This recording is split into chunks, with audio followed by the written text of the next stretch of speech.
The following program is brought to you by PodcastOne Sportsnet. This episode of the Steve Austin Show is sponsored in part by TheraWorks. Hey man, listen up. If you're one of the millions of Americans who suffers from muscle cramps in your legs and feet, relief is finally in sight. TheraWorks Relief is a topical foam that's clinically proven to relieve muscle cramps fast, and with daily use, TheraWorks Relief can even prevent muscle cramps before they start. Finally, you'll be able to get a good night's sleep and do all those activities you love and not worry about muscle cramps. TheraWorks Relief is a life-changing product, and best of all, you don't even need a prescription. It only takes minutes to apply, it absorbs quickly, and it really works. It's time you made it yours as well. Get TheraWorks Relief today at select CVS, Rite Aids, and Walgreens pharmacies, or at TheraWorksRelief.com. That's TheraWorks Relief.com. The following program is a PodcastOne.com production. From Hollywood, California, by way of the Broken Skull Ranch, this is the Steve Austin Show. Give me a hell yeah. Hell yeah! Now, here's Steve Austin. All right, everybody, welcome to the Steve Austin Show. I am coming to you from the mean streets of Los Angeles, California today. Sitting here at 317 Gimmick Street. My black Labrador Retriever, Callie, who is 1.5 years old, is laying right beside me. She's on a security patrol / siesta, and she's snoring. So if you hear, don't pay any attention to her. Hey, man, I got a damn good show for you today. I'm talking to my buddy, Bauer, about the MLW event that happens tonight if you listen to this podcast, but we're talking about pro wrestling across the board. But we're going to talk about this illustrious event, Battle Riot, that's going to go down in Queens, New York City tonight. So go check that out or get on MLW.com to see if they have any tickets left. But this is just a podcast talking about the business of pro wrestling, the indie scene, some of the guys that are on this card, some hellacious workers, and some of my old sidekicks, Colonel Rob Parker down there. Bruce Pritchard's helping him down there, Kevin Sullivan. So we're shooting the breeze. We're catching up, and we're talking about pro wrestling, and that's the bottom line. But anyway, hell, God dang it started thundering over here in Marina Del Rey the other day. The clouds were in the sky. I thought it started lightning and shit. I thought it was going to come raining like a bastard, and it ain't rained a damn drop. The sun came back out, and the heat wave is still on.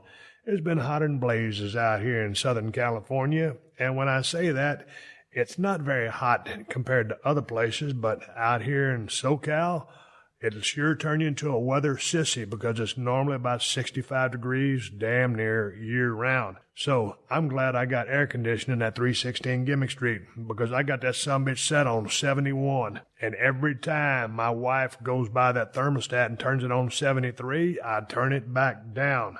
With all the heat, it's been helping me sweat and get my cardio on. Man, I tell you what, going back and forth to Nevada over the past few weeks / months, man, I go out there and ride my four-wheelers, my buggies, and all that other bullshit. And when I come back to the house, the first thing I do is break out all of my ingredients, and I make all these margaritas by hand, and I make them one by one, and I'll drink 2 or 3 of those damn things, and they're doubles or triples. So, man, after doing that for a couple of damn weeks / months, it was time to put an end to that. My stunt double, Paul Lazenby, came down from Vancouver, BC the other day. He was doing some business over here in Los Angeles. I think he was watching the premiere of 350 Days, that wrestling documentary. Anytime Paul's in town, he gives me a shout.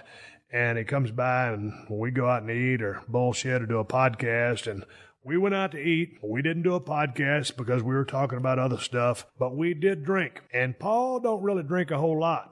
And I have the potential to drink a lot. And that's what we did. And there was hell to pay the next day because I tell you what, I think I registered about a 2.5 on the 5-point scale of hangovers. That's not real severe, but it was just too damn many. And I said, you know what? F this. It has got to stop. So, margarita season is over. I have given the margaritas a Heisman stiff arm. Every maybe 2, 3, 4 weeks, I'll have a batch. Right now, man, I've got my workout going strong. I'm basically following the Mike O'Hearn template as far as body parts a week. It's basically heavy, lower reps, not as few reps as Mike does. I'm probably keeping my stuff anywhere between 6 and 12, but it's good weight, heavy weight, as heavy as I can train by myself in a safe fashion. The consistency is there. I got back in a groove. man, when you start drinking those margaritas, if you don't work out in the afternoon over there in Nevada or here while this heat wave is going on in my garage, you don't want to work out. So I got rid of all that shit. I got my groove back on. I'm about to get my pump back. The consistency's there. Man, I'm getting up every single morning, 4:15 in the morning, 2 cups of coffee.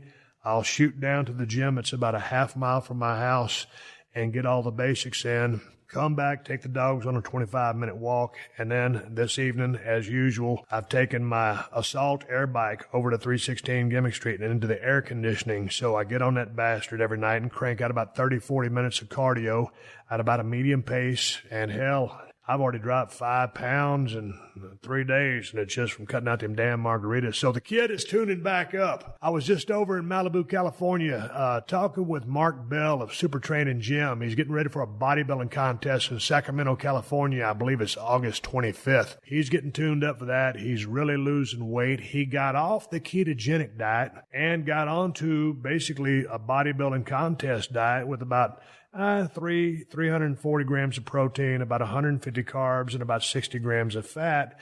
His cardio's kicking in. He's training like a beast with O'Hearn and the crew at the gym here in Gold's Gym, the Mecca in Venice.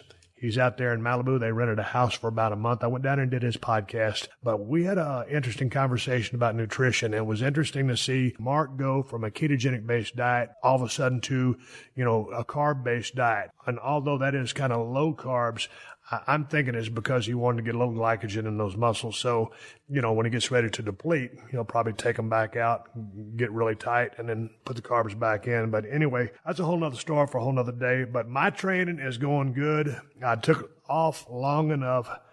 Sometimes, man, I just, life happens, that 4-letter word called life, and those margaritas and everything else. And I just kind of get away from the weights.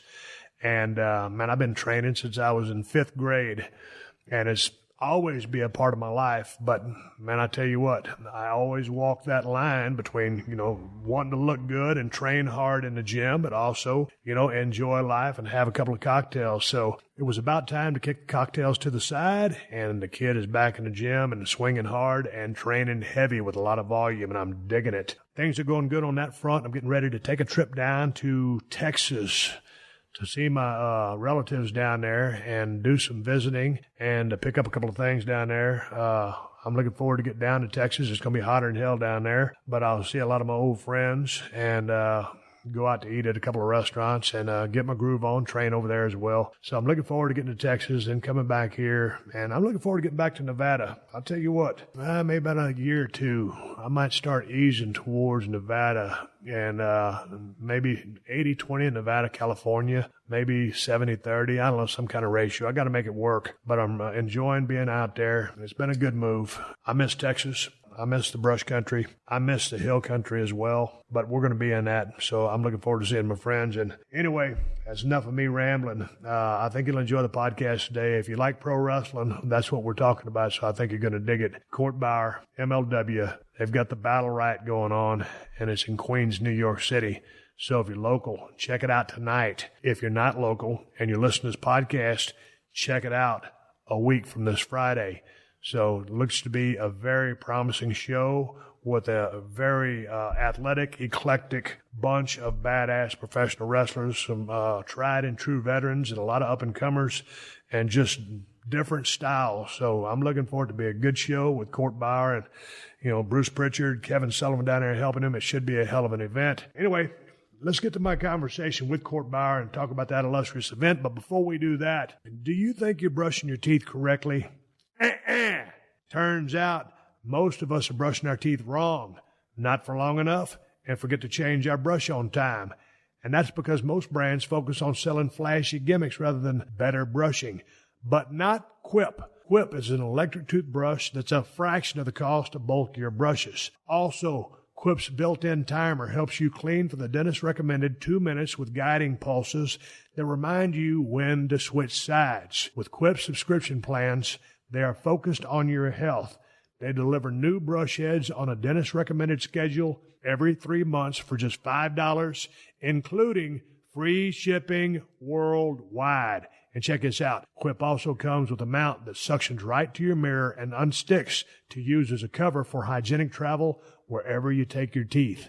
Finally, everyone loves Quip, featured by Oprah, Time Magazine, and having the distinction of being the first subscription electric toothbrush accepted by the American Dental Association. Quip starts at just $25. And for all you Steve Austin Show listeners, if you go to getquip.com/Steve Austin, all one word, you'll get your first refill pack free with the Quip electric toothbrush. Again, that's your first refill pack free at getquip.com/Steve Austin. GETQUIP.com/Steve Austin. Do it for your damn teeth, people. Hey, Steve Austin Show listeners, this is Wade Keller. You might have heard me on the Steve Austin Show in the past talking about WWE pay-per-views. You can hear me every week, twice a week, on the Wade Keller Pro Wrestling Podcast. Just search Wade Keller. I produce 2 new shows each week. Every Thursday on our flagship show, I'm joined by a co-host from the wrestling journalism field to talk about the hot topics in WWE and elsewhere. Every Friday, I'm joined by a guest who has worked in the wrestling business, including Cody Rhodes. This is going to sound odd, but I think it's difficult for any company to fully commit to me because I don't do anything you tell me to do. That's just going to sound ridiculous. Within the confines of what's been discussed, like about a specific match or overall 2 to 3 matches, but honestly the only thing I listen to is a time limit because I know and respect the others on the show that you have time for a match, but wrestling is starting to slip back into what it was meant to be. The wrestlers do the wrestling part. Listen to the full Cody Rhodes interview right now by downloading the show. Search Wade Keller wherever you listen to Pro Wrestling Podcasts. This is the Steve Austin Show. All right, I'm sitting here at 317 Gimmick Street, talking to my main man, Court Bauer, CEO of MLW over there in the tri-state area, New York City specifically. Huge event going on for MLW. It is Battle Riot, a 40-man battle royal, also a stacked card. It happens July 19th. Tonight, if you're listening to this show right here, right now, at the Melrose Ballroom in Queens, New York City. Court Bauer, welcome aboard. How are you, my man?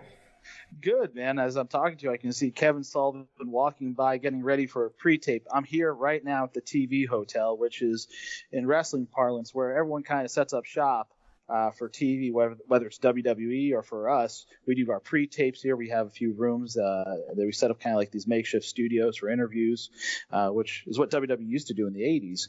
And speaking of WWF, Bruce Pritchard just walked by too. He's one of our senior producers. So it's kind of like this big reunion of a lot of eclectic people. When you have all these young kids and then you have a guy like Kevin Sullivan walking by, I can only imagine what the other hotel guests are thinking when they see someone in face paint or whatever. Oh, well, in what capacity is Kevin Sullivan working with you guys? He actually is going to be in the 40 wrestler Battle Riot competing, and then he's also doing a little bit of agent work for us. And you figure now more than ever, with wrestling in this weird way, especially independent wrestling with this kind of big boom going on, to have guys like Kevin, Bruce, etc., fine-tuning some of the excellent wrestling going on out there and kind of elevating the guys in different ways. A lot of it's promo and character development stuff. It's really been helpful because mechanically, athletically, the guys are phenomenal. And then to be further enhanced from just a few tweaks in their performance, it's been very helpful. So, and also both great finish men. Man, a couple of questions just off before, kind of we talk about the card, talk about your roster and how you've assembled all these guys and put this crew together. I was talking with Sean Waltman yesterday, X-Pac. He has his own podcast, and we were talking about the resurgence of the independent wrestling scene. And I didn't know it, but as I was talking to Joey Janela the other day, I know he's done some work for you as well, but he's coming from that indie scene.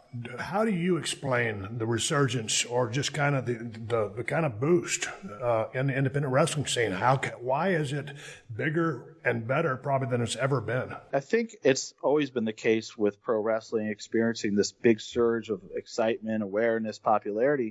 It all centers around content and how you access content. And in the 50s, it was TV. And the 80s, it was cable. And now we have this disruption thing going on where you can just use your phone, fire up some wrestling when you're stuck in traffic or on a train going to work. And it's great. You can, and you're on social media. You see a GIF, you see a high spot or something, like, wow, that's amazing. I just saw that Ricochet Will Ospreay thing. Oh my God, that's interesting. You showed someone that's not even into wrestling, like, wow, that's crazy, and it became viral. I think it's just a byproduct of technology, and there's so much great wrestling out there, and there's so much variety. And within a few clicks, you can be streaming live from Japan or live from Germany. It's pretty wild to see wrestling go that way, but it's very accessible, and you're finding all this great talent coast to coast and beyond. Hey, man, how's it been working with Bruce Pritchard? I know he's a longtime writer and a creative guy for WWE or F way back in the day. He worked with me so much as I was talking with Joey Janela on backstage skits, vignettes, always putting ideas in my head. And one of the things I like about Bruce is that, he's, try anything, but just go out there and do it. And he's just, to me, he was real important to my success back in those days. So how have the guys found it working with him, and you as well, as you guys try to get ready for this big-ass show and try to get everybody tuned up? Well, yeah, Bruce and I have known each other since our WWE days, and it's been a lot of fun. And, of course, he has a podcast with us on MLW Radio Network. So we've collaborated business-wise and creatively for 15 years almost. So, he's great. And you look at his track record with creating and developing characters like The Undertaker and Kane and just a who's who. If you look at the laundry list of talent out there, WWF talent, WWE talent that's drawn money, Bruce has sprinkled some of that Brother Love dust on them, and they've become pretty big stars. So it's been great. He's been a great add on to the team as we transition to having TV. He serves as a senior producer. He's working with me. We've been laying out the Battle Riot here in New York since Monday, and it's great to work with Bruce again. I forgot how much fun it is. And for talent, I think it's a lot of talent really enjoys having that access to a mind like his, and also teaching them how to do TV. They've done indie shots, but we're shooting and producing national TV for 55 million households. That's a totally different thing to know where the hard camera is just when you're working a match, as well as cutting a promo. How do you start a promo and how do you end it? What's the punctuation at the end of it? What's your face doing during the promo? What's your breathing like during a promo? What is it you're selling us on during the promo? Do we love you, hate you, care for you? What is it? It's a lot for guys that have a lot of confidence but don't have that experience to kind of try to process and understand, along with doing backstage angles and stuff that are done sometimes out of order, and then we assemble them for weekly TV for MLW and BN. And I think there's also talent that they've had so much success on the indies. They have also developed bad habits, and then when you tell them, listen, why don't you try it this way? Sometimes they're like, nah, I got this. And like, this is TV. It's a little different. So it's you don't want to disrupt their confidence, but they also have to be coachable. And that's a kind of an important thing and a criteria for us in our system is we want great talent, but we want coachable talent. Well, I'm sitting there looking at your roster. You got a bunch of really good guys there. Some guys that I'm not real familiar with, but some guys are really moving the needle, and a lot of guys that have really been around. I want to get to PCO here in a little bit, but in talking about and coaching these guys up for television, that's one of the big things in WWE is, man, they're always, many times, as you know, on a finish, they're working towards that hard camera. Now, back in my heyday when I was running roughshod, we came in there, and it's kind of a different animal now, probably a little bit more technical than it was back then. But, man, as Stone Cold Steve Austin, I didn't really give a damn where that hard camera was. My train of thought was, if they got 6 or 7 cameras, one of those guys is good enough to get me where I need to be. So how tough are you on those guys? Because, it's pretty much a mandate in WWE. When you go for a cover, it's to that hard camera. And I just completely threw that out the window, and they weren't really harping on it back in as much either. But for me, I had enough things to worry about with my psychology, just being 120% invested in that match, being present. and thinking and feeling that crowd. So could I have thought about the hard camera? Yes, I could have, but I didn't. So I guess my question to you is, how adept are these guys at picking this up and being able to present the product that you want? Well, most of the time it works pretty good, and we really don't try to say, okay, work to the hard camera for pinfalls. It's more like the stuff that kind of we have to help them with is like what to do during your entrance, so you know where the cameras are and what you're doing and where you take your moment, take your pause for that moment to do whatever the hell you're going to do on your entrance in your walkout, and then when you get in the ring, once you set in, a bad example is when Sean would set in center ring, and he'd do the pose with the arms and flex and stuff. Like that's a cool way to distinguish yourself. What are you doing, and what do you know where to look for that? And that's important. And so those are the kind of things we try to work on, is refine those things for the guys. And also sometimes you find it, in independent wrestling, if you shoot an angle on a finish, it is what it is. But for TV, if you take too long doing that swerve on a finish or whatever you're going to do, it's like death. Even if the house loves it, when you watch it back on TV, it plays sometimes a lot longer. So, having a crisp finish and executing it and knowing when it's coming is important. Also, you're taking cues from a referee sometimes because it's TV. You have to sometimes pad a match with some more time, take away some time from a match because you're booking TV. And so there's all types of challenges these guys doing just an indie shop aren't going to have. Whereas here, it's a little bit different. They have the referee with the IFB and telling them, to go home. And they know that referee, when they say that, they're being possessed by me telling them it's time to go home because I'm in the TV truck saying go home. But our kids are good, and it's taken some time to get them to certain points, but they're pretty good. Hey, man, what is y'all's approach with respect to promos? Because you and I have many phone conversations throughout the week or month. We talk to each other pretty often, and we're always kind of, booking the territory, so to speak, like we used to ride down the road in the cars doing, and trying to make things better than they are. With promos, you and I, of course, you come from the school of Gary Hart, and I got a chance to work with Gary Hart way back in the day. But I guess when I came back from my neck surgery, my C3-4 fusion way back in the day, when I came back from that surgery, that's kind of when I started really getting handed a piece of paper. And that's kind of when I was still able to fool everybody, or not fool everybody, but it just wasn't organic to me. Although I was able to pull it off, I never felt the same. But so with you guys and just all these guys coming from all these different places and not under one roof all the time like WWE is, how do y'all handle that? And how creative or out there do you let the guys get, or just get their stuff in on an individual level without putting thoughts in their head and just totally discombobulate them? You know what I'm saying? Sure. What I do is I have kind of a map out of like a grid, something that WWE uses, and it's very helpful. And you map your TV week to week and sometimes pay-per-view to pay-per-view. And you kind of know where you're going 12 months from now, and you hope you stay on that road, but a lot of things come up and you have to change the plans. Someone gets injured, someone has a contract dispute, Vince changes his mind, the creative team decides to do something different, all those variables. So I use some of the same framework. I don't have a creative team. I'm the booker. I have an assistant booker. And then, I'll take it to the larger team on production or whatever, and the talent to kind of refine it and polish the creative, but they kind of know where I'm going. And, they make it better when you kind of loop them in, especially talent, and you engage them and say, okay, this is where I'm going. What do you want to do, Sammy Callahan? And Sammy might come up with something really amazing that smokes everything I have on paper, and that's good. We want the best product out there for the fan. For promos, we look at it like I have an outline, and this is what I want to accomplish. Here's the scenario. Like right now, Conan's filming something, and it's, he's supposed to have a confrontation with someone else backstage, and that will lead to something else. I'm not telling Conan what to say, but I'm saying this is kind of the big bang for where this is going, and you're the spark for it. So you know where it's going. Come with something with the other guys and freestyle it with Bruce or Alex Greenfield or whoever, and then let's see what it looks like. And I try to give a lot of the talent their an outline of what they're doing or an idea concept as far in advance as I can, and we'll text back and forth and try to fine tune it.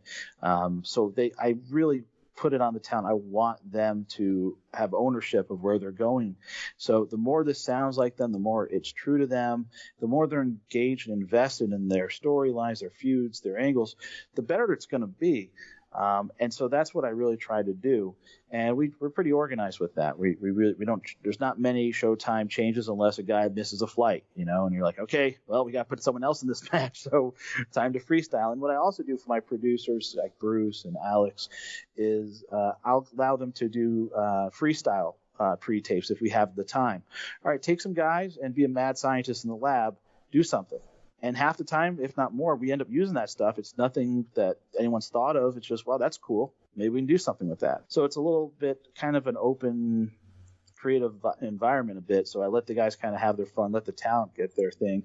But at the same time, I have a pretty strong structure.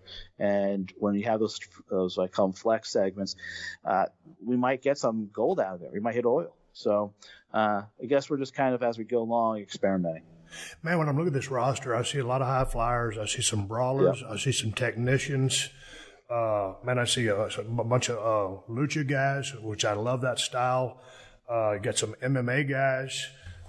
When you go to WWE, these days, you kind of go down there to Florida, and as Triple H says, you learn the playbook. You learn the way they do things, and that plays back into the hard camera we were talking about a while ago. But with respect to, learning the playbook, you brought all these guys in. I know you worked with some of them in the past on a big show like this, the Battle Riot. How do you get everybody on the same page as far as, technique, or this is how we do things? Are these guys pros enough and all acclimated enough, skilled enough to be able to work and combine all these styles so that everything kind of goes like you want it and they want it to go? Well, the beauty of the Battle Riot is, it is like a hybrid of a Royal Rumble where a guy comes out every 60 seconds. The difference is we have the ability to do pinfalls, submissions, or over-the-top elimination. So a guy like UFC's filthy Tom Lawler could, make a guy tap out. Or 469-pound Barrington Hughes could splash two guys and pin them simultaneously and do a double elimination. So there's a lot of different dynamics here. So we have a lot of different things that are going to happen in this match. This is a Battle Riot where you have a referee in there to count the pinfalls or submissions. So there's a lot of variables. So it's different, and no one's done exactly this. So it's like, it's the first time out. And so that's why Bruce and I have been meticulously we didn't just start Monday, we started long ago, but really fine tuning it on Monday, to see creatively, okay, I know where I'm going, where I want to go out of this, but how do I make this, interconnected moments throughout the match? It's no disqualification. So, Kevin Sullivan can be crazy Kevin Sullivan in that match. Our brawlers can be brawlers. Jimmy Havoc, the king of the death match, could be a real crazy bastard in a match. But then you also have, variety. You have the luchadors who can fly and stuff. So, it's just trying to showcase the talent and for the fans have as many oohs and ahs as possible.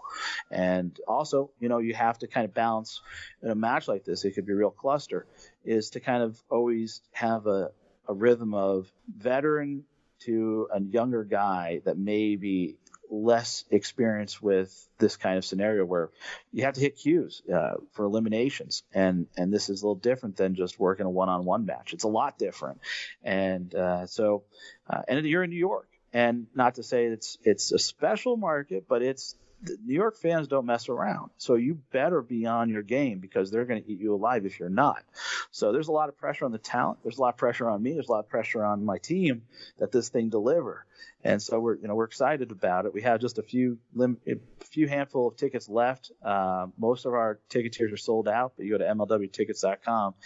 This is a show worth seeing live. It's going to be not just the Battle Riot. We have a world title match. We have Pentagon and Phoenix defend the world tag titles against Triple A's Drago and Ray Horace.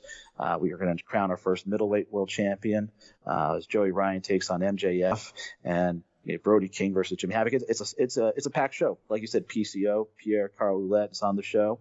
He's been an interesting story. When you look at his 2018, I'm a big fan of comebacks, and to see his comeback is pretty cool as he now evolves almost into, he's doing these social media vignettes where it's almost like he's doing kind of Undertaker-esque stuff. He's kind of like Frankenstein little videos as his character develops and evolves. So it's pretty exciting. It was real exciting because, obviously I remember kind of him as the Mountie. I remember the Quebecers, The Quebecers in a tag team. And the guy's big dude, real solid guy, real solid work. Man, I hadn't heard of the guy in years. And all of a sudden, I'm talking with Joey Janela, and he keeps saying, hey, man, PCO. I mean, he's like the hottest guy on the circuit. You know, he's 50 years old. And I'm thinking, who's PCO? And he explained it to me. Okay, I know who the guy is. I got on YouTube. I saw a couple of the Frankenstein videos. Very creative. It's really interesting to see a guy. Well, the Quebecers were an established act and a gimmick or characters, but true to their nature, they were Canadians.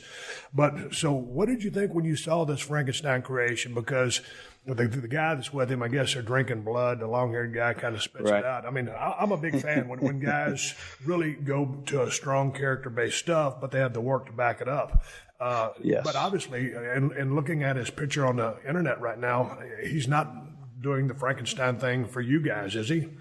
Well, the thing is, right now, you know, he doesn't have the photos. We haven't had him to our show yet, so we don't have our own photos. So we're going on the old stock photos. Yeah, we want to be true to where he's going with this creatively. But what I told PCO is, you know, you do these great videos, but I watch your matches on the indies right now, but you're just doing the old PCO stuff in the ring. When I see you come to the building, I buy a ticket to see you. You got to show that persona, that crazy wicked shit you're doing in these vignettes at the house. You know, you got to show it, and it's got to transfer. So you're not, you know, just PCO like you were a great wrestler, but you got to show me some of that character and incorporate it into your match. So that's stuff that you know. That's the fun stuff. I agree with you 100%. He's got to be that guy once he gets in the ring, because the things I've seen on YouTube are tremendous and very creative, and it's out there, and it's refreshing. So to your point, he's got to bring that gimmick, that character, and bring it to life. It's alive, like Frankenstein, and do that in the ring, and that's where the money's going to be. Exactly, and even for his entrance tomorrow, I personally designed the entrance, the video, the music, and everything, and I have like the Frankenstein noises, and it's alive, all that stuff, and I just want to see, you know, I'm not saying he should stomp around like Frankenstein, but he should sprinkle some of that character into his, you know, transition, segues, whatever he's doing in there, just to have something that's consistent with it, because he's a great worker. His stuff is amazing for any age, but you know, just to sprinkle a little of that in there is important. And you know, I'm sure, you know, he's experimenting, so he's going to probably get there. But you know, a guy like that's great because he's a veteran. He's physically so different than so many of the other guys on the independents. It makes him special. For me, I'm a big fan of trying to promote Canadian wrestlers again. Somewhere, somehow along the way, we got away from that when it was a huge money thing, both at the box office and TV deals, was to promote Canadian wrestling. And we have the new Aaron Hart Foundation with us, which is Davey Boy Smith Jr., son of Davey Boy, Teddy Hart, nephew of Owen, Brett, Davey Boy, and Brian Pillman II, who I just saw a few minutes ago outside in the lobby, and he's got it. Pillman has it. When you see him, you say, who is that guy? You just know he's a star. This guy checks off so many boxes, and he's very early on in his career. Trained a bit with Lance Storm, and then had I think an ankle injury. And so he's actually walking around with his father's cane right now, which is really cool. My. Dude, it is cool. He's got that like wolf cane. It is awesome. And he looks just like his parents. So, you know, just to be clear, I believe it was an MCL, because I had him on the show a couple of months ago. Okay. And I know he went down and trained with Lance Storm, and you and I talked about him in passing, but I never got a chance to see his work. And so, but you've seen him there in person, or you like what you're seeing, or when's he going to be back in action? Well, we're hoping for October to have him in the ring. Until then, he's going to be the corner man for his fellow members of the Hart Foundation, and he'll be out there tonight doing during the tag match with ACH and Swan against Davey Boy and Teddy. He's got good size. He's a really good promo for a guy that's never done TV, that's really never done promos. This guy's a student of the game. Like, you talk to him, he's got a real high wrestling IQ for a kid. Really impressed. Like, there's guys that you say, okay, well, there might be something there. This kid's going to be something special if he puts in the work and gets that in-ring experience, which is just a matter of being healthy. I think he's going to be fine. I think you and I have talked many, many times before, Court. You don't pass the it or X factor tag on to hardly anybody. You really think this kid's special? What I saw today is like, I've been talking to him and I've been watching his stuff, but there's not a lot of stuff. But when I saw him in the lobby, I went, this is going to work out pretty good for us. And you know, when we brought back the Heart Foundation, it was like a new era thing, and you know, it's an interesting play because of their backgrounds. But you had Brian in there with that new blood. It's really interesting. And just then seeing him when the camera rolls, some guys freeze up. They don't know what to say. They get discombobulated. Their words are all out of order. They don't know what to say. They get pale. He has confidence. And if he can keep that confidence and keep refining his skills, look out. Wrestling fans, this guy is going to be someone you're going to like to watch in 2018 and beyond. I got my fingers crossed for this guy because I was so close with his father, and, you know, he looks pretty much like him, same physique. Yeah. He probably could hold even a little bit more muscle than Brian, but, I wish him all the luck. I'm excited to see him. Quick question before we go into a break. As you do this television taping, obviously it's going to be live right there in the building. Are y'all going live, or is it going to be live to tape? Live to tape. It'll be our first network special on BN Sports next Friday, which I believe is July 27th. And that will be on BN Sports Friday night, 8 to 10 o'clock. And BN Sports airs our weekly show nationally in about 55 million households. So they're the fastest growing sports network in the world. And I'm looking at our promotion, which we only announced 12 months ago, almost to the day. I was like, we've checked off a lot of boxes for the first 12 months. We might be the fastest growing wrestling league in America. Man, that's awesome to hear. Are you excited about the way things are going so far? Yes. And I have more confidence in that. You know, as a promoter, you're always worried about something. You're going to go to bed with getting crazy call, wake up, putting out fires. But I have such a great team with so much experience, and it really makes a difference when you can surround yourself with a great team, whether it's a sports franchise or wrestling or whatever. When you have a good program, and I'm not talking TV, but just a system where you know you have a good crew that's going to go out there and execute the game plan, it makes it so much easier, and your odds for success are so much higher.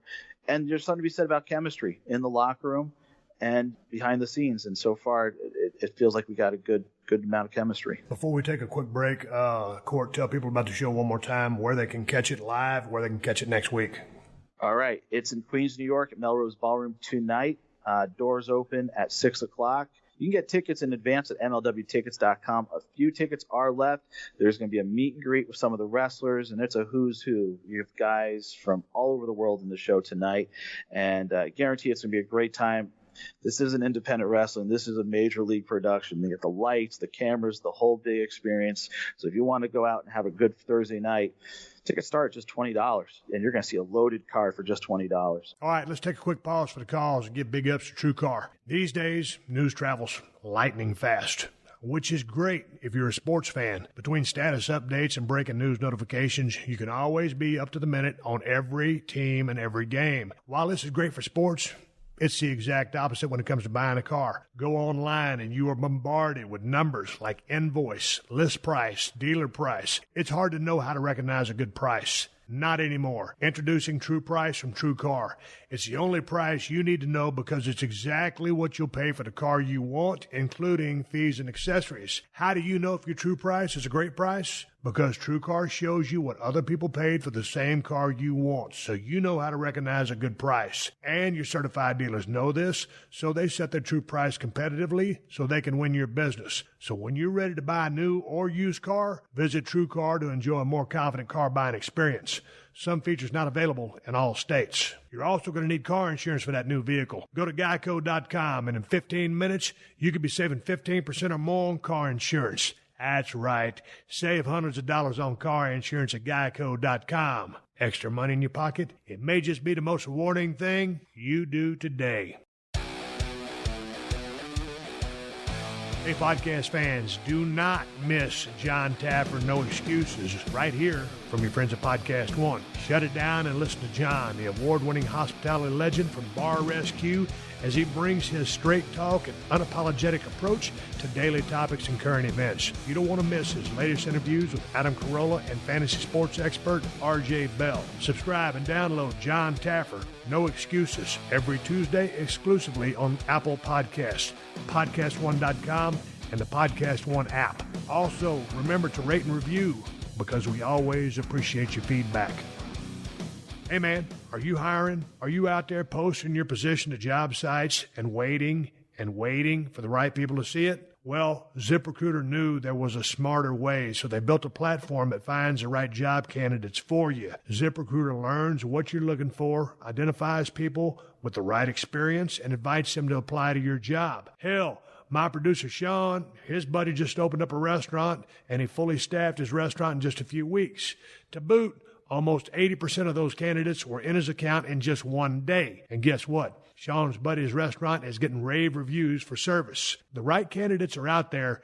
ZipRecruiter is how you find them. Right now, listeners of the Steve Austin Show can try ZipRecruiter for free. That's nearly $250 worth of services, and you can try it for free. Just go to ZipRecruiter.com/Steve. If you're out there on social media and you're using ZipRecruiter, tag me in a post and let me know. We'll get you a shout out on the podcast.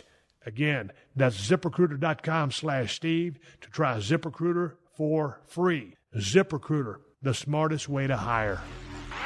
This is the Steve Austin Show.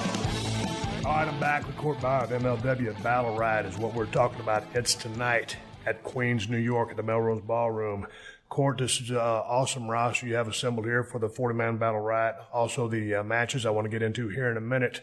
But as I was saying a while back, I was talking to Joey Janela the other day, and he, dropped a couple of names on me. PCO, we've already talked about that. But there's another guy who I saw work with PCO at Joey Janela's show, Spring Break at WrestleMania 34.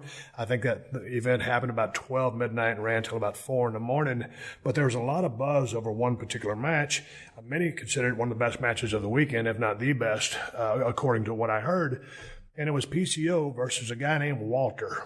And have you seen or heard of Walter? Because Joey Janela talked to me about him. 2 or 3 other independent guys told me about this guy named Walter. I got a chance to get on YouTube and watch his match with Zack Sabre Jr., and it was just a lights-out match. This is a big kid from Germany. He's 30 years old. I guess he's probably been in the business 10 years now, give or take. I'd never heard of him, but all of a sudden I watch this guy, and he's just kind of like plain Jane, a throwback, a big kid. I mean, good movement, really technical. I was very impressed with him. We want to talk about your show, but you're a pretty good scout for talent. Why has nobody picked this guy up yet? Well, he is very involved with the company out in Germany. I don't know if he has a stake in the company, but I've heard rumors like that. So that might be one of his reasons. He's got a commitment to the promotion. But I first heard about him around maybe 2010, something like that. And I think he was going by the name of something like Big Van Walter or something like that at the time. And, he was a big dude. He really, athletically, mechanically, he was there, size-wise there. He still looks the same today. But he didn't have at that point what I would consider killer instinct. And that's for a big dude like I'm a firm believer in killer instinct. That's why I like guys I like the guys who are baby faces, white meat baby faces, but I like guys with killer instinct. And Walter has killer instinct, and he's developed it. And he reminds me kind of a lot of ways of Samoa Joe. Like I remember Joe at a certain point in his career. He's just very reminiscent of a bigger Samoa Joe, and I'd love to see those two crack some thunder at some point. But I think a guy like that, it's inevitable that WWE would sign him. He's like a throwback, a guy I'd see if you went to the Garden in the 70s against Bruno, as a guy you could build up or something like that. He's a big, imposing menace, especially when you look at some of the guys in independent wrestling today are much smaller, so he towers over them. But he also is the rare guy that has a hell of a freaking entrance. When you watch that entrance, it's like he really sets the tone for the match, and there's a lot of pageantry, and you get a sense this is a special attraction. And there's a lot of people in independent wrestling that can take a note from that and apply it to what they're doing. He's got it. Man, I want to talk to you about one of the, I think he's one of the biggest stars on the card. And he's not even wrestling in the squared circle. He's managing. His name is Colonel Parker. Robert Fuller, my manager when I was stunning Steve Austin in World Championship Wrestling. And I'd known Robert ever since he was coming down to World Class Championship Wrestling. And I was just now going through wrestling school, turned into the USWA, and he's just this big, lanky cowboy guy, just a good-looking kid when he was younger, still a good-looking guy, and just raw-bone talent. And Robert could work his ass off, but not only could he work his ass off, he could talk his ass off. And you and I have talked over the phone about some of the stories of you just hanging around him, how charismatic he is. How has he been with respect to helping some of those younger guys find their voice or find a direction and run with it? Because Robert just was a natural. He had a real gift for the gab, and he was just extremely charismatic. Well, he sits in on, I like to have him sit in on the heel promos and kind of coach him up and also give him notes, not like, browbeating, nothing like that. But we want, kind of just, okay, have you thought about like this? What about this? For heels, we want our heels to really understand the psychology of a heel. If you lose a match last week, well, you didn't lose that match. The ref was crooked. It was a fast count. What are you talking about? That kind of stuff. When you're a heel, the world is full of endless possibilities to excuse any of your conduct, your actions, your success, your failures. And so he's trying to really help the talent understand how much you can do as a heel. It's not just pulling the trunks or telling the audience to go to hell. It's, you can really have fun, and that time in front of the camera when you're doing promos is your ability to really get that heat. And so the concept of heat is something he also works with our talent on. And he's right now, he has his own stud stable in MLW with Jake Hager, the former Jack Swagger, and the Dirty Blondes, and Mike Perot. So it's been great because he's working with some of those young kids. He's working against Tom Lawler and Team Filthy from the MMA world, and it's been a lot of fun. And Tom Lawler, a great talent that I can't. If you want to check out a guy that's really just blown up in the last year, when I see where he started with us last October, it's Tom Lawler. He's really got it. He was one of the first guys we signed. Because to me, I could build so much around a Tom Lawler, and he was made for TV. He can be a heel. He can be a pretty good sarcastic baby face. He's like the cool heel, which is hard to do, and you just push him a little bit. They're a huge baby face. I've heard you sing that guy's praises before, Filthy Tom Lawler, but I've also known that you're really high on Matt Riddle. Are you guys still in a working relationship? Because I haven't seen him on this card.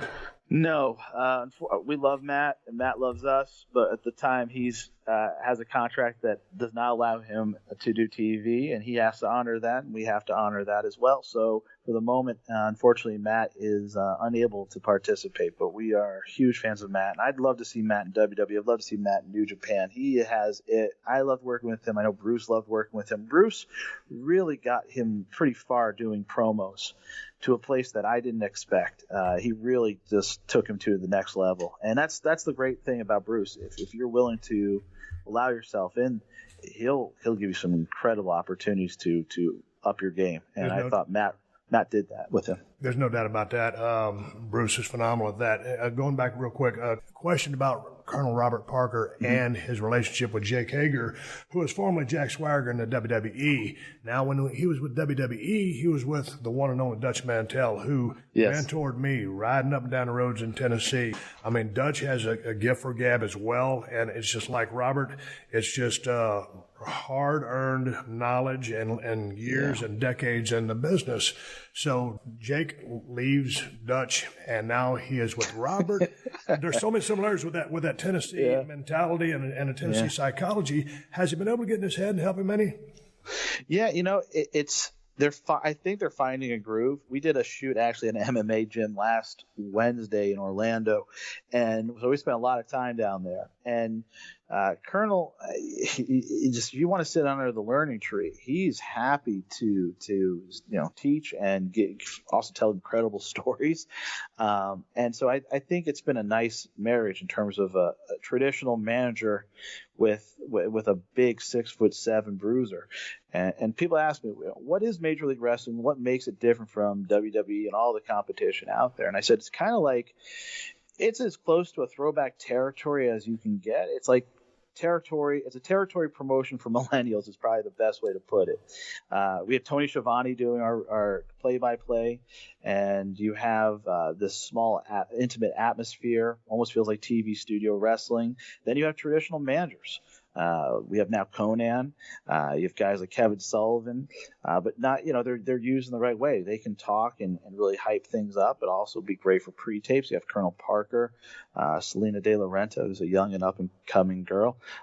So we have a lot of interesting qualities that you haven't seen in wrestling in the modern presentation in a long time. And I miss that, and I'm glad you have these guys around because, and some of the other companies, you just don't see that anymore. And to me, they were the salt and pepper on a great steak, such colorful, flamboyant personalities, and either they're that mouthpiece or they're that dressing or whatever it needs to be to enhance that talent further, or be the crutch, or just be in addition to, and just make that person a superstar.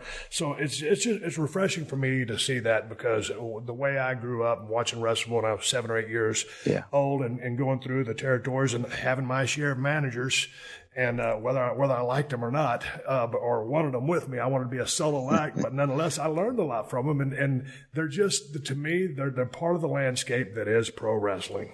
Yeah, and they're there to augment, to enhance, to give you outs on finishes. But when you're a baby face and you're just getting fed heel after heel, it gets to be very one-dimensional in terms of programming your champion or your baby faces. But the other thing is, for TV, it gets redundant.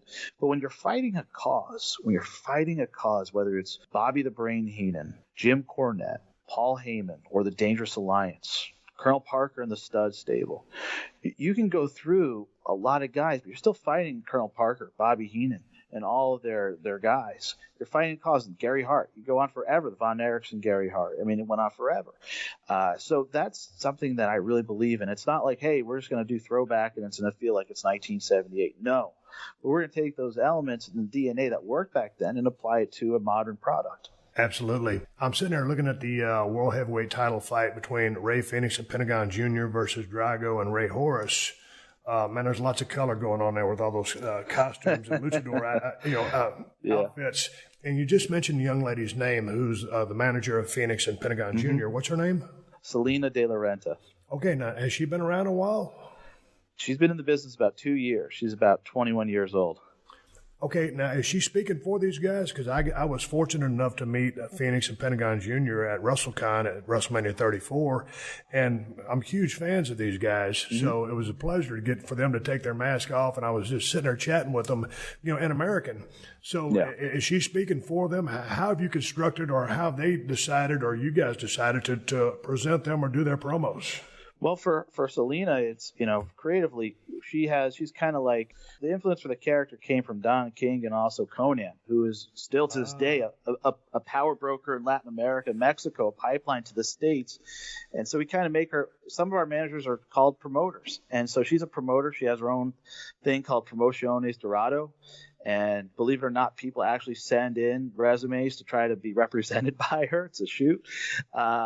And so she's a pretty good talker, and she's also brought in other luchadors, and she will continue to.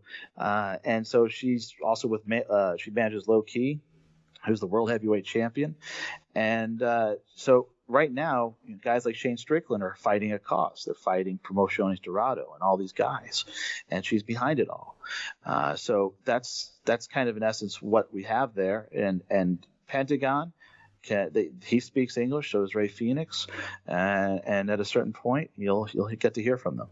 Now, I'm looking at the website, and it says World Heavyweight title. That's World Tag Team title, right? Yes, the tag team titles. Yeah, they're defending the tag team titles, and the Low Key has the World Heavyweight title. Tell me about Drago and Ray Horace. Drago's from AAA. He's been around for some time now. He has that really cool mask he wears. And Ray Horace is the cousin of Rey Mysterio and mentored by Rey Mysterio Jr. and is from Tijuana, has worked all over Mexico and into the U.S., and is a phenomenal high flyer. And, when you're mentored by Rey Mysterio Jr., you're probably, and you got some of that Mysterio blood in you, you're probably going to do pretty good in the wrestling thing. So he's a late add-on to this show, but came highly recommended. I've watched a lot of his stuff, and, Konnam's like the godfather of lucha. When he gives a guy an endorsement, it's pretty much airtight. The guy's going to be pretty much fire out there. Man, I want to talk about the World Heavyweight title fight, John Hennigan versus Low Ki. Man, I have not got a chance to see a whole lot of Low Ki's work. Obviously, if he's in this match, you have full confidence in him. I've seen what John Hennigan can bring over and over again from his work in WWE to Lucha Underground and now with you. So, obviously, you like Hennigan a lot. Tell me about Low Ki. Sure. Well, it's great working again with John. John Hennigan, I've worked with him at WWE when he was John Morrison, worked with him at Lucha Underground. He was Johnny Mundo.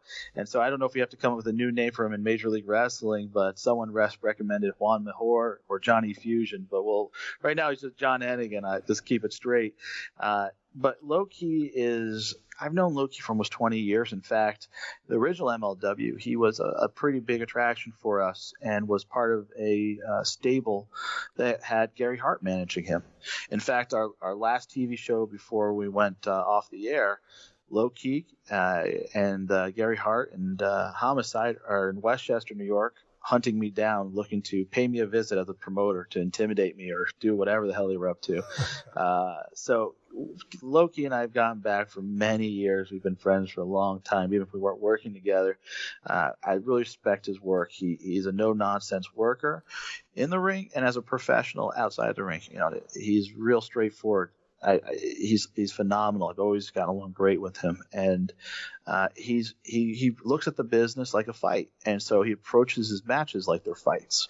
His work is very deliberate. When we talk about Killer Instinct, Low Ki's one of the few guys that can get heel heat in 2018, real heel heat. Sami Callihan's another. A lot of guys don't want it because they want to sell merch, or they just they don't know what they're scared of it. Low Ki's fearless with it, and he can conjure it up just about anytime, anywhere, and he lays his shit in. And that's important. When you're a heel, there's a certain level of physicality for a certain type of heel that you have to get heat, and he knows that. And so for me to have someone that experience, who's won 30 titles around the world and has wrestled in Japan a lot in Impact, just here, there, and everywhere, it's nice to have that kind of experience. And so he's also moonlighted as an agent for us as well for some time now. So he's a player/coach for us. Man, when you put this in together, I see Shane Strickland as more of a technician and Sami Callihan as pretty much a pure brawler. What were your thoughts on putting this thing together? Because that's going to be an interesting match. Yeah, they have a lot of history together, and they've had some great matches in the past elsewhere. And it's kind of a student versus teacher story there, because Sami really did mentor Shane, and then they kind of went their own way. And so it's one of those things where it's realities, wrestling's a reflection of reality when it's at its best, and it's a bit of that in this story. And if you watch MLW Fusion tomorrow night at 8:00 on BN Sports, you'll see how this whole thing kind of goes to the next level. It's pretty interesting. But Sami and Shane should have a phenomenal match, because Shane's a hell of a brawler too. He's had a few bounty matches in MLW, which is a throwback. You don't see bounty matches much anymore. And he's had some no DQ matches, and he can brawl. He can absolutely brawl, but he actually also is kind of like, I always tell him, he kind of reminds me of like a young Barry Windham. Very nimble, very quick for a guy like his size, and he's a pretty interesting guy. So I think it's going to be a fun match. The thing that our locker room really prides themselves on is just over delivering for the crowd and never phoning it in. And you get guys like John Morrison, John Hennigan, they've been everywhere, but he dials it up. He wrestled Teddy Hart last week. That was probably, some people would say, the best match on the show. When you look at our roster, that says a lot. So these guys have a lot of pride. I really believe in work ethics. That's one thing that Jim Ross always instilled in me. And when you look at how he assembled the mid-90s WWF roster, there was pride in the work, and that meant a lot, and it made the product better, and it's part of the culture. But it starts at the top. The expectation from the top is, you better bring it. You better bring it. Man, look at this World Middleweight Championship match.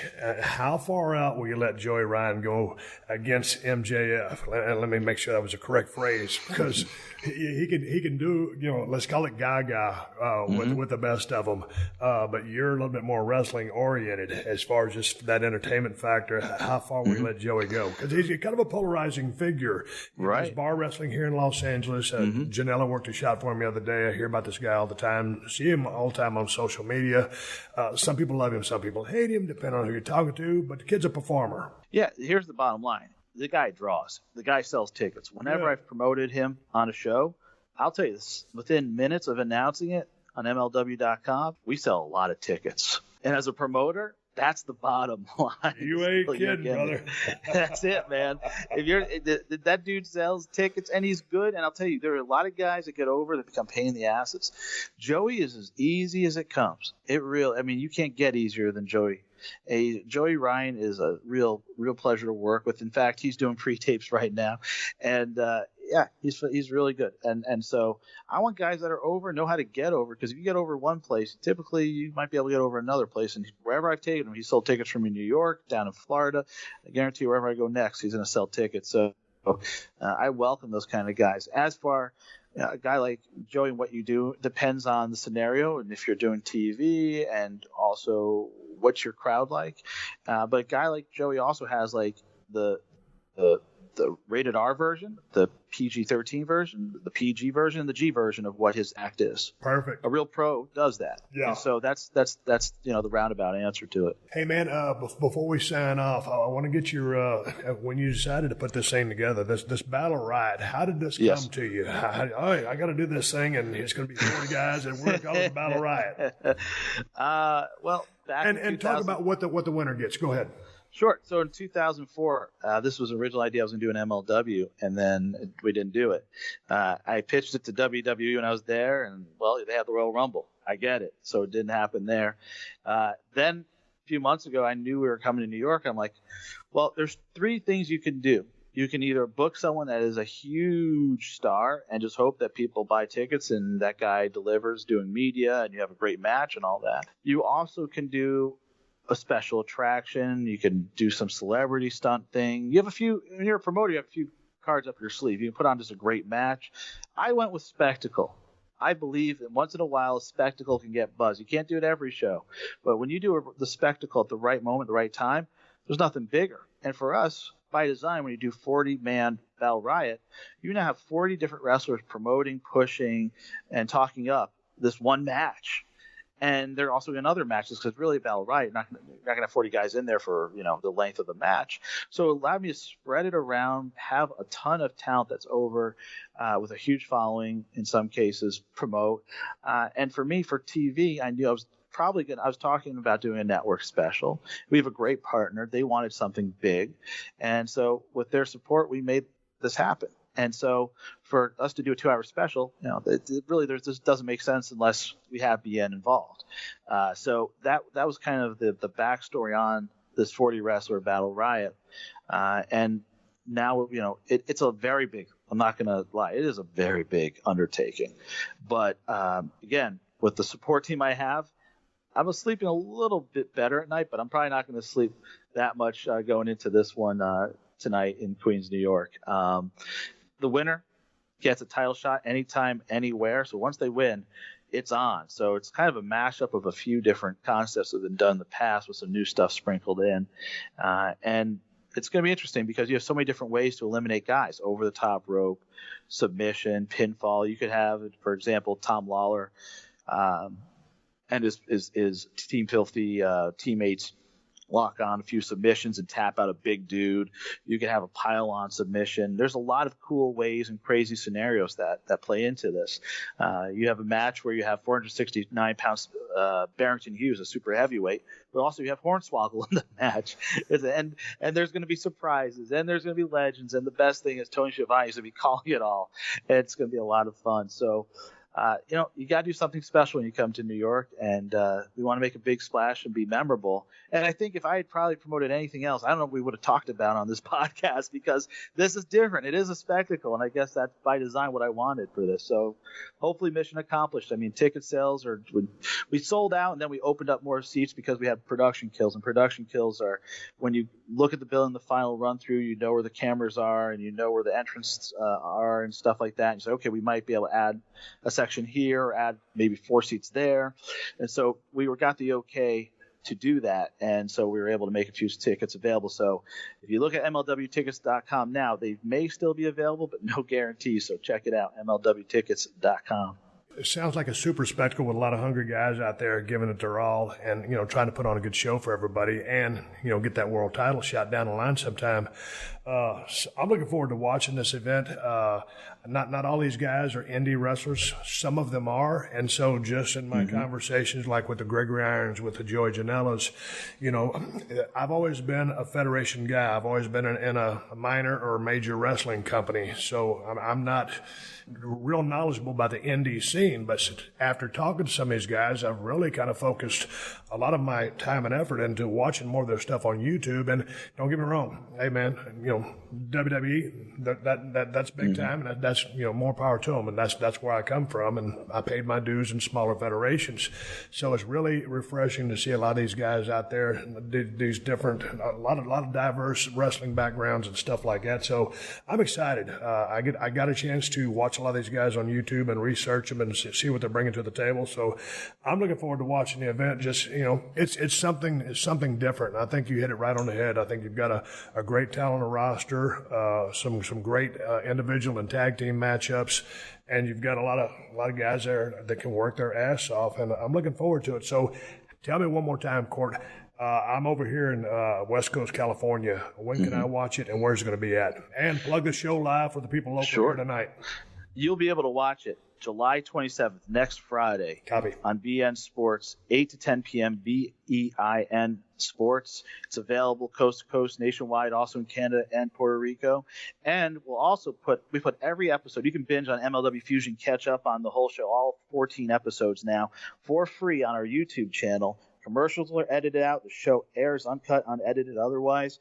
MLW is on YouTube at youtube.com/Major League Wrestling. Binge on all of our shows. And then every Saturday at 6:05 p.m., a new show pops up. So when the Battle Riot, if you don't get BN and you want to watch the Battle Riot, fire up our YouTube channel, subscribe to it for free, and you get to watch the whole thing for free. So that will be available within 24 hours of airing on BN Sports. So if you're live, if you want to go into New York and have a hell of a night, go to Queens, New York, the Melrose Ballroom tonight. You'll see 10 big matches, plus the main event, 40 wrestlers, one match. One man walks away with the title shot anytime, anywhere. First time ever, Battle Riot. Go to MLWtickets.com. There might be a few tickets left. Go there right now to check, MLWtickets.com. There will be some tickets at the door possibly, so make sure to go there early. Doors open at 6 p.m., 5:30 for VIP ticket holders. And I hope to see you guys tonight, the Melrose Ballroom.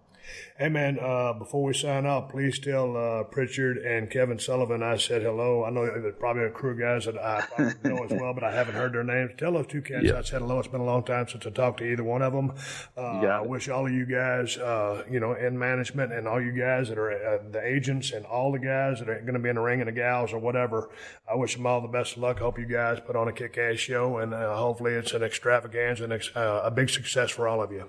Thanks, dude. From kickoff to the classroom and beyond, the Big 12 podcast gives you an inside scoop on the latest and greatest happenings in the Big 12 Conference. Join Chuck Cooperstein each week as they check in with the Big 12 Commissioner, Bob Bowlesby, and other guests to go over the best highlights and look ahead to the biggest events in the conference. The Big 12 is your conference, and this is your podcast. Listen free to the Big 12 podcast exclusively on Apple Podcasts, PodcastOne.com, and the Podcast One app. If you love the show, share it with a friend and leave us a rating and review. All right, everybody, give me the go home cue. It's time to wrap up this podcast and ride off in the sunset. Before I do that, I want to thank my guest, Court Bauer from MLW, for coming on the show. Check out Battle Riot. If you ain't there in Queens, New York City tonight, or whenever you listen to the podcast, check it out next week. It's going to be a damn good show, and I'm looking forward to watching it myself. Hey, man, people ask me, where can I get your Broken Skull Ranch shirts? You can get them at ProWrestlingTees.com/Steve Austin.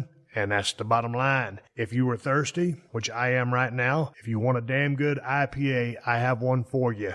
It's called Broken Skull IPA from El Segundo Brewing Company right here in Los Angeles, California. All over Southern California at Whole Foods and Total Wines. If you don't live here, check InsideTheCellar.com.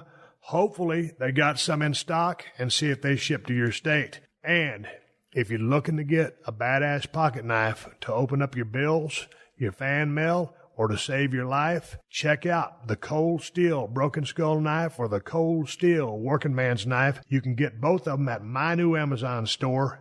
Amazon has the best price on both knives. Just go to amazon.com/shop/Steve Austin or go to the Cold Steel Knives website and check out all their badass knives. I want to say one more thank you to all the fine sponsors of the Steve Austin Show, especially TheraWorks, Quip Toothbrushes, TrueCar, Geico, and ZipRecruiter. That's how I'm able to do this podcast for you twice a week for free. Please support them because they support us. And you can find all my sponsors at PodcastOne.com under the Killer Deals button at the top of the page. Folks, until next time, my name is Steve Austin, and I will catch your ass down the road.